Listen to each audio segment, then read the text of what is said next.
وَإِذَنْ إِذَا لَمْ يَعْتَمِدْ مَا بَعْدَهَا عَلَى مَا قَبْلَهَا وَكَانَ الْفِعْلُ مُسْتَقْبِلًا مِثْلُ إِذَنْ تَدْخُلَ الْجَنَّةَ وَإِذَا وَقَعَتْ بَعْدَ الْوَاوِ وَالْفَاءِ فَالْوَجْهَانِ وَكَيْ مِثْلُ أَسْلَمْتُ كَيْ أَدْخُلَ الْجَنَّةَ وَمَعْنَاهَا السَّبَبِيَّةُ.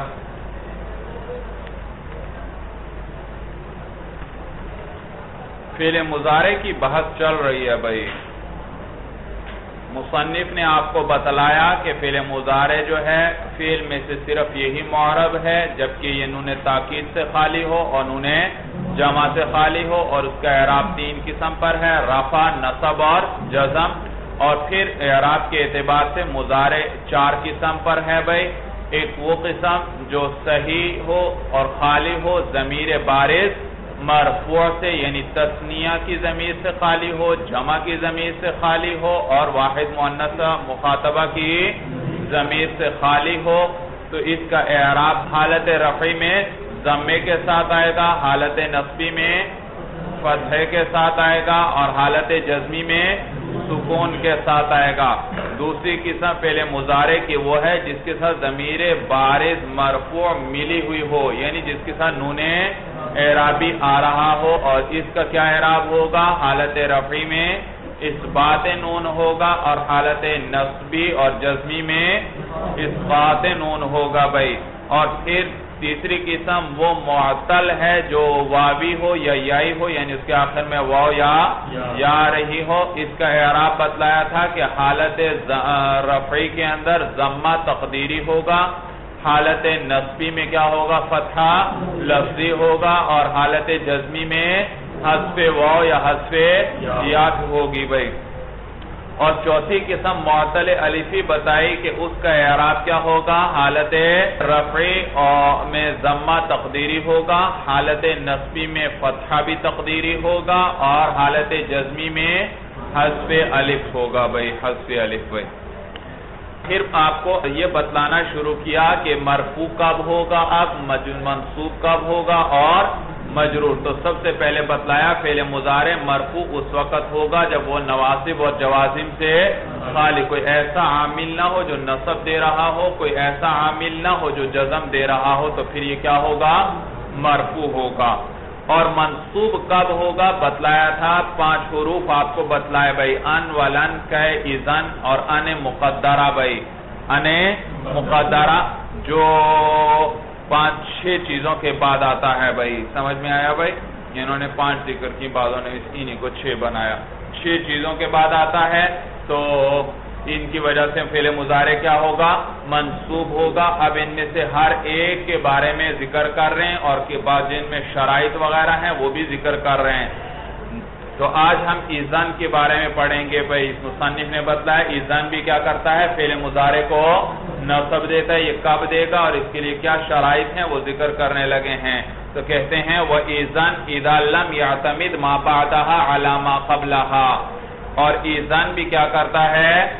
فعل مضارع کو نصب دینے والا ہے. اذا لم يعتمد ما بعدها على ما قبلها، جب اعتماد نہ ہو اس کے ما بعد کا اس کے ما قبل پر. اذن کے ما بعد کا جب اعتماد نہ ہو بھائی کس پر؟ اذن سے ما قبل پر. وَكَانَ الْفِعْلُ مُسْتَقْبِلًا، اور فعل بھی کیا ہو؟ مستقبل ہو. فعل مضارع بھی کس معنی میں ہو؟ مستقبل کے معنی میں. بھائی بتلا رہے ہیں اذن فعل مضارع کو نصب دے گا، یعنی اذن کے بعد فعل مضارع آئے تو وہ منصوب ہوگا. لیکن 2 شرطیں ذکر کر دی صاحب کافیہ نے. ایک یہ کہ یہ جو فعل مضارع جو اذن کے بعد آ رہا ہے اس کا اعتماد اذن سے ما قبل پر نہ ہو، اذن سے ما قبل پر نہ ہو، یعنی اس کے لیے معمول نہ ہو بھائی، اس کے لیے معمول ما قبل کے لیے معمول نہ ہو بھائی. اور دوسری شرط یہ کہ یہ جو فعل مضارع اذن کے بعد آیا یہ مستقبل کے معنی میں ہو، حال کے معنی میں نہ ہو، حال کے معنی میں نہ ہو. جی تو کتنے شرائط ذکر کے صاحب کافیہ نے اذن کے نصب دینے کے لیے بھائی؟ 2. پہلی شرط کیا؟ کہ اذن کا جو ما بعد ہے اس کا ما قبل پر اعتماد نہ ہو، یعنی ما قبل اس کے بغیر ہی تام ہو رہا ہو، یوں کہیں آسان لفظوں میں بھائی. ایزان کے ما بعد کیا آ رہا ہے؟ فعل مضارع آ رہا ہے. ایزان اس فعل مضارع کو نصب دے گا. کب نصب دے گا؟ پہلی شرط کیا ہے؟ جبکہ ما قبل اس کے بغیر ہی پورا ہو رہا ہو. ما قبل کیا ہو؟ اس کے بغیر ہی پورا ہو رہا ہو. اور دوسری شرط کیا ذکر کی بھائی؟ کہ وہ فعل مضارع کس معنی میں ہو؟ مستقبل کے معنی میں ہو، حال کے معنی میں نہ ہو بھائی. دیکھیں مثالوں سے بات سمجھ میں آئے گی. جی، ایک شخص نے آپ سے کہا میں اسلام لے آیا، میں مسلمان ہو گیا.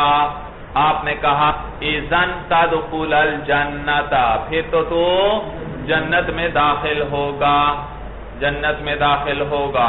تو دیکھیے بھائی آپ نے کیا کہا؟ اذن تدخل الجنت. اذن کے بعد کیا آیا؟ فعل مضارع. اور اس فعل مضارع کو اذن نے کیا دیا ہے؟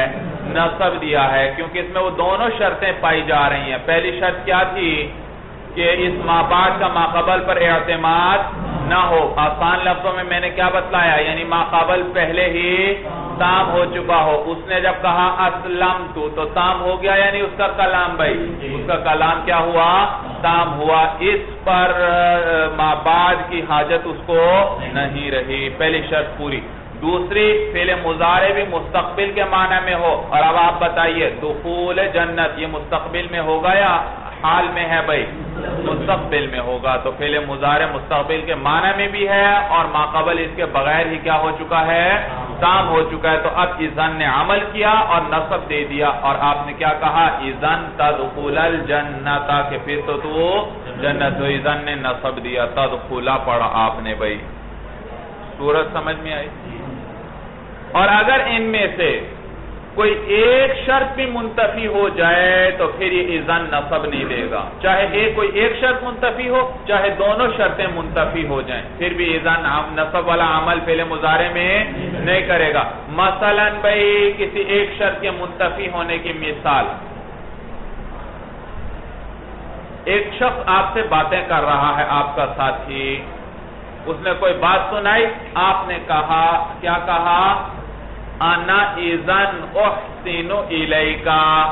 آپ اس کی بات سے خوش ہوئے بھائی. آپ نے کہا انا اذن احسن الیکا، کہ میں پھر تو آپ سے احسان کروں گا، کہ پھر میں تو کیا کروں گا؟ آپ سے احسان کروں گا. آپ نے یہ کام کیا تو میں بھی آپ کے ساتھ. تو دیکھو کیا کہا آپ نے؟ انا اذن احسن الیکا. یہاں پر ما قبل میں کیا آیا؟ آنا. اور آنا کیا بنا؟ مبتدا. اور مبتدا کے لیے کیا چاہیے؟ خبر چاہیے. اور ما قبل میں اذن سے پہلے کوئی خبر ہے؟ معلوم ہوا ما قبل پورا ہوا ہے ابھی؟ ما قبل پورا نہیں ہوا. تو دیکھا ما قبل جب پہلی شرط ہی ہم نے کیا لگائی تھی کہ ما قبل کو کیا ہونا چاہیے؟ تام ہونا چاہیے. تو وہ تام نہیں، تو پہلی شرط منتفی ہوئی بھائی. اگرچہ دوسری شرط پائی جا رہی ہے، میں آپ کے ساتھ احسان کروں گا، یہ کس کی بات ہو رہی ہے؟ مستقبل کی بات ہو رہی ہے. تو لہذا اب یہ نصب نہیں دے گا، اسی لیے آپ نے بھی نصب نہیں دیا. انا اذن احسن، ورنہ تو نصب دیتا تو کیا پڑھتے؟ احسن پڑھتے. تو آپ نے کیا کہا؟ انا اذن احسن الیکا. کبھی دونوں شرطیں منتفی ہوں گی بھائی. کبھی کیا ہوں گی؟ دونوں شرطیں منتفی ہوں گی. جیسے بھائی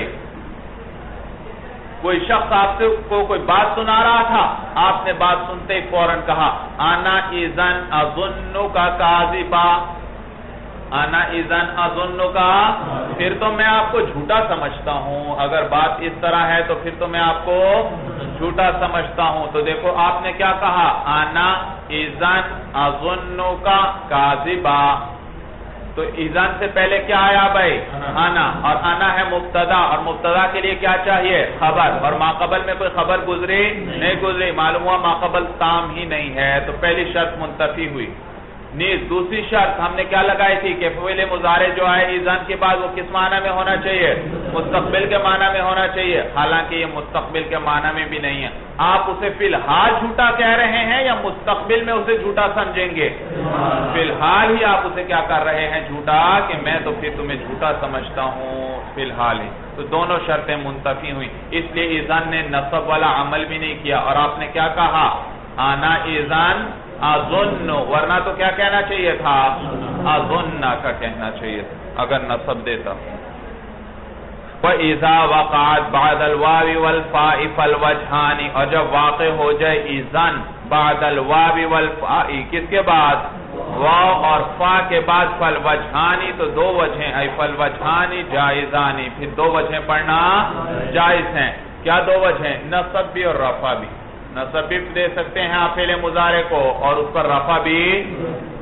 بھئی اذن پر واو داخل ہو گیا وَإِذَن، یا فا داخل ہوئی فَإِذَن، تو اب اس کے مابعد جو فعل مضارع ہے اس پر نصب پڑھنا بھی جائز اور اس پر رفع پڑھنا بھی جائز ہے جی۔ وَقَيْ مِثْلُ أَسْلَمْتُ كَيْ أَدْخُلَ الْجَنَّةَ، مصنف نے بتایا تھا کہ بھی کیا کرتا ہے بھئی؟ فعل مضارع کو نصب دیتا ہے، اور کہ جیسے اسلمت کہ ادخل الجنت، میں اسلام لایا، میں مسلمان ہوا تاکہ داخل ہو جاؤں جنت میں، تاکہ میں داخل ہو جاؤں جنت میں۔ تو دیکھا کہ نے کیا کیا؟ ادخلو کے بجائے آپ کیا کہہ رہے ہیں؟ ادخلا، یہ کہ نے نصب دیا ہے بھئی۔ وَمَعْنَاهَا السَّبَبِيَّةُ، اور کہ کا معنی وہ سببیت ہے۔ کہ کا کیا معنی ہے؟ سببیت ہے، یعنی ما قبل سبب ہوتا ہے ما بعد کے لیے۔ ما قبل کیا ہوتا ہے؟ سبب ہوتا ہے ما بعد کے لیے۔ اسلمت، اسلام کا لانا سبب ہے کس چیز کا؟ جنت میں داخل ہونے کا۔ تو دیکھا ما قبل سبب ہے ما بعد کے لیے۔ وَحَتَّى إِذَا كَانَ مُسْتَقْبِلًا، جی اب حتیٰ کی بات کر رہے ہیں بھائی، بتلایا آپ کو حتیٰ کے بعد ان مقدر ہوتا ہے۔ حتیٰ کے بعد کیا ہوتا ہے؟ ان مقدر ہوتا ہے، بتلایا تھا آپ کو ما قبل میں بھائی۔ اب کہاں پر ان مقدر ہوگا اور یہ نصب والا عمل کرے گا، اور کہاں پر ان مقدر نہیں ہوگا، شرائط ذکر کر رہے ہیں۔ اور حتیٰ بھی نصب دے گا، یعنی اس کے بعد بھی کیا ہوگا؟ انا مقدر ہوگا۔ اذا کان مستقبلا بالنظر الى ما قبلها، جب یہ فعل مستقبل ہو، جب کیا ہو بھائی؟ اس کے بعد جو فعل مضارع آ رہا ہے حتیٰ کے بعد، وہ کس معنی میں ہونا چاہیے؟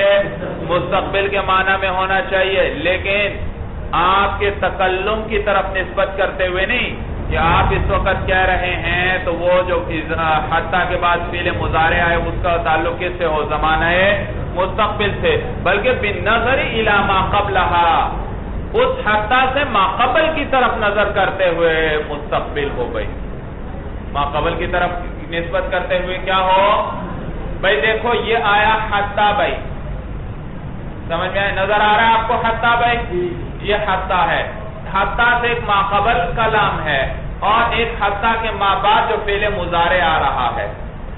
تو حتیٰ کے سے ما قبل کی طرف نسبت کرتے ہوئے ما بعد کیا ہونا چاہیے؟ مستقبل ہونا چاہیے۔ کس کی طرف نسبت کرتے ہوئے؟ ما قبل کی طرف دیکھتے ہوئے حتیٰ کا ما بعد کیا ہونا چاہیے؟ مستقبل ہونا چاہیے۔ آپ کے تکلم کا اعتبار نہیں ہے کہ آپ تو آج آپ بات کر رہے ہیں، آپ آج کلام کر رہے ہیں، تو وہ بات تو گزشتہ گزر چکی ہے۔ حتیٰ کا ما قبل بھی ماضی ہے، حتیٰ کا ما بعد بھی کیا ہے؟ ماضی ہے۔ نہیں بھائی، آپ کے تکلم کے وقت کے نہیں دیکھیں گے، بلکہ کس چیز کو دیکھیں گے؟ ما قبل اور ما بعد کو۔ صرف ما قبل کی طرف نسبت کرتے ہوئے حتیٰ کا ما بعد کیا ہونا چاہیے؟ مستقبل کا زمانہ ہونا چاہیے۔ جیسے مثلا ایک شخص نے کہا اسلمت حتی ادخل الجنت، اسلمت حتی ادخل الجنت، بھائی میں اسلام لایا کس لیے؟ تاکہ جنت میں داخل ہو جاؤں، میں مسلمان ہوا تاکہ جنت۔ تو بتلائیے بھائی، اسلام لانے کی طرف دیکھیں تو جنت میں داخل ہونا کیا ہے؟ مستقبل میں ہے۔ کس میں ہے؟ مستقبل میں ہے۔ آپ کی طرف نسبت کرتے ہوئے چاہے مستقبل ہو، ماضی ہو، حال ہو، اس کو نہیں دیکھنا آپ نے۔ اگرچہ یہاں پر دخول جنت آپ کے طرف نسبت کرتے ہوئے، زمانہ حال کی طرف نسبت کرتے ہوئے بھی دخول جنت کیا ہے؟ مستقبل ہے۔ صورت سمجھ میں آئی بھائی؟ دیکھیے اور مثالیں آئیں گی، بات خوب واضح ہو جائے گی۔ اور حتیٰ بھی کیا کرے گا؟ نصب دے گا اذا کان مستقبلا بالنظر الى ما قبلها، جب یہ مستقبل ہو. کیا مستقبل ہو؟ وہ فعل مضارع جو اس کے بعد آ رہا ہے وہ کیا ہو؟ مستقبل ہو بالنظر الى ما قبلها، کس کی طرف دیکھتے ہوئے؟ حتیٰ کہ ما قبل کی طرف نظر کرتے ہوئے. بمعنی کہ او الى، اس حال میں کہ وہ حتیٰ کہ یا الى کے معنی میں ہو. اس حال میں کہ وہ حتیٰ کس معنی میں ہو؟ کہ یا الہ کے معنی میں ہو. بھائی تو گویا دو شرطیں ذکر کر دی مصنف نے کہ حتیٰ فعل مضارع کو نصب دے گا. پہلی شرط یہ کہ جو اس کے بعد فعل مضارع آ رہا ہے وہ اس سے ما قبل کی طرف نظر کرتے ہوئے کون سا زمانہ ہو؟ مستقبل والا ہو. اور دوسری شرط یہ کہ وہ حتیٰ کہ کے معنی میں ہونا چاہیے یا وہ حتیٰ کس کے معنی میں ہونا چاہیے؟ الہ کے. یعنی وہ حتیٰ سببیت کے لیے آنا چاہیے یا انتہا بتلانے کے لیے. اس لیے کہ کس لیے آیا کرتا ہے؟ سببیت کے لیے. الہ کس لیے آتا ہے؟ انتہا کے لیے. تو وہ حتیٰ کس معنی میں ہونا چاہیے؟ یا وہ سببیت کے لیے آنا چاہیے یا انتہا کے لیے. یعنی وہ کے معنی میں ہونا چاہیے یا الہ کے معنی میں. تو کتنی شرائط ذکر کی حتیٰ کے نصب دینے کے لیے؟ دو شرط. پہلی شرط کیا کہ حتیٰ کا ما بعد کیا ہو؟ مستقبل ہو. کس کی طرف نظر کرتے ہوئے؟ ما قبل کی طرف نسبت کرتے ہوئے. سمجھ میں آیا؟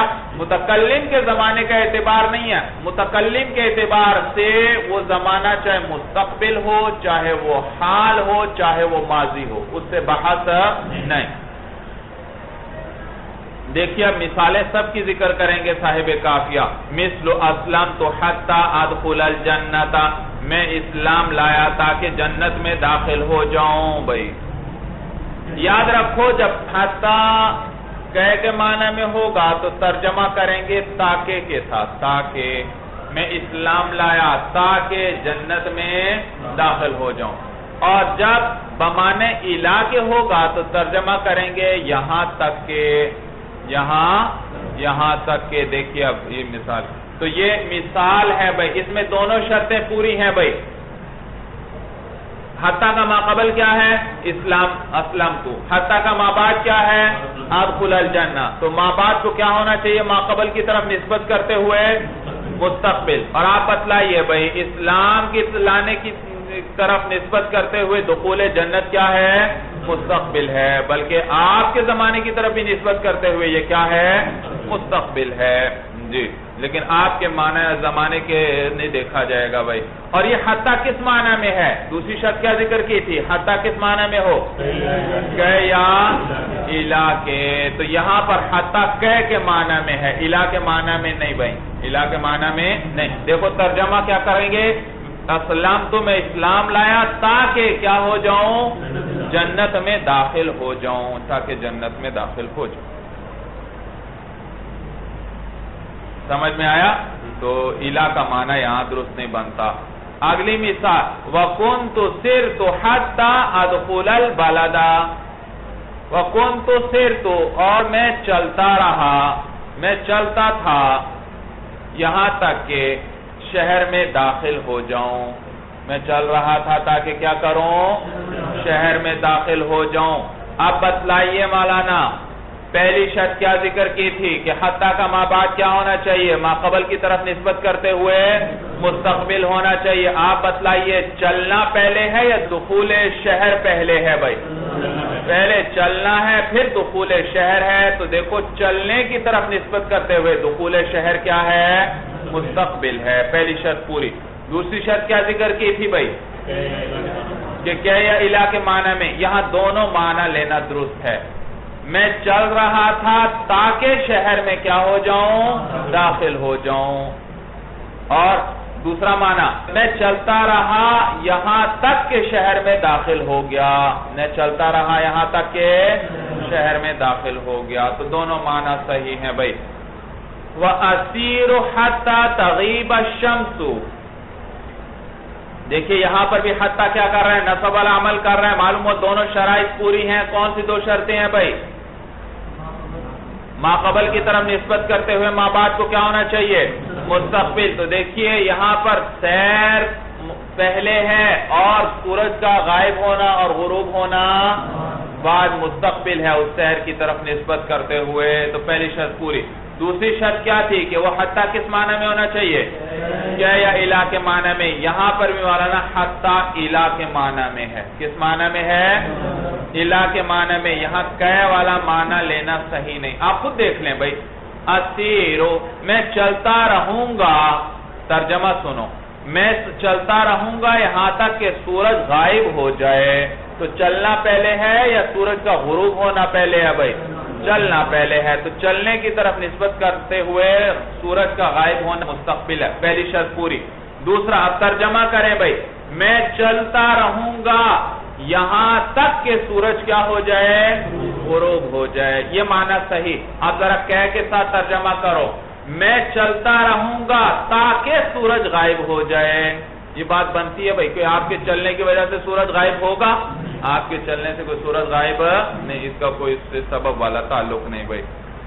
تو تین مثالیں صاحب کافیہ نے ذکر کی۔ پہلی مثال میں حتیٰ صرف کہہ کے معنی میں تھا، دوسری مثال میں حتیٰ جو ہے وہ کہہ کے معنی میں لینا بھی صحیح اور الہ کے معنی میں لینا بھی، اور تیسری مثال میں حتیٰ صرف کس معنی میں ہوگا؟ الہ کے معنی میں ہوگا۔ چلیے مولانا، ھذا هو المرام واللہ اعلم بحقیقت الکلام۔